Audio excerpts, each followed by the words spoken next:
Well, hello again, everybody. Welcome back to the Huddle, the Review.com's weekly sports show with Jeff Supanik. I am Rob Toter, and it's Stag Bowl National Championship week here at the Alliance Review and at Mount Union, where the Purple Raiders will take on Mary Hardin-Baylor in what should be a classic Stag Bowl. It's a rematch of last year's national semifinal down in Texas that Mary Hardin-Baylor won. Jeff, let's talk about that a little bit. You were at that game last year, a very physical game, defensive game.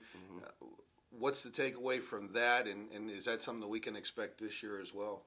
I probably expect a duplicate of that game. I mean, all three that they've really played, all in the semifinals, have been thrilling games. It's ironic because last year was the only time that the team leading into the fourth quarter won the game. So it's been kind of teams have come back. But, yeah, you're right. It was a very defensive battle. Mary Hardin-Baylor had a big turnover on offense this year with a lot of position guys, where Mount Union had some, and then both teams bring back a few guys on defense. I mean, there's going to be a lot of athletes on the field Friday night. Well, let's talk about Mary Hardin-Baylor. Obviously, an impressive win in the semifinals. They got a shutout victory where Mount Union, I don't know how you adequately describe that comeback victory, the biggest comeback in school history.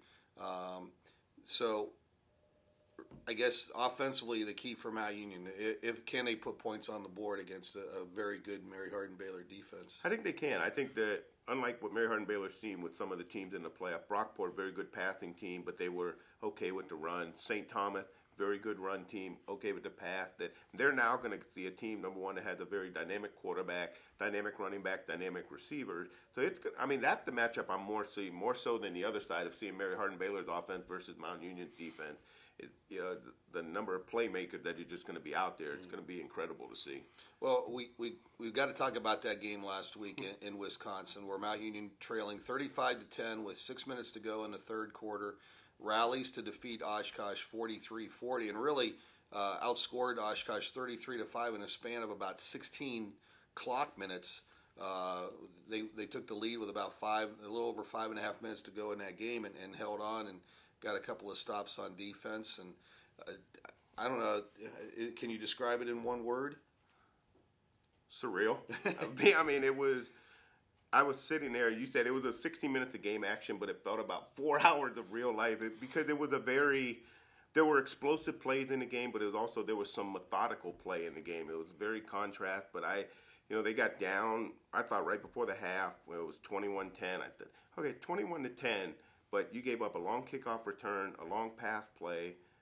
You take those away, you're right there in the game, and then it snowballed early in that quarter, and I don't know if I could say I thought they had to come back in them at 35-10. You hoped, obviously, and I didn't think the game was over, but then they just came out as calm and poised as any Mount Union team I've seen.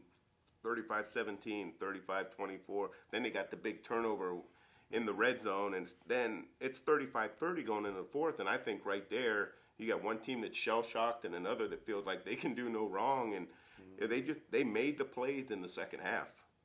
All right, well, make sure you check out the Alliance Review and the Review.com all week. Jeff will have previews. We'll also have bonus coverage from Gatehouse Media, Ohio.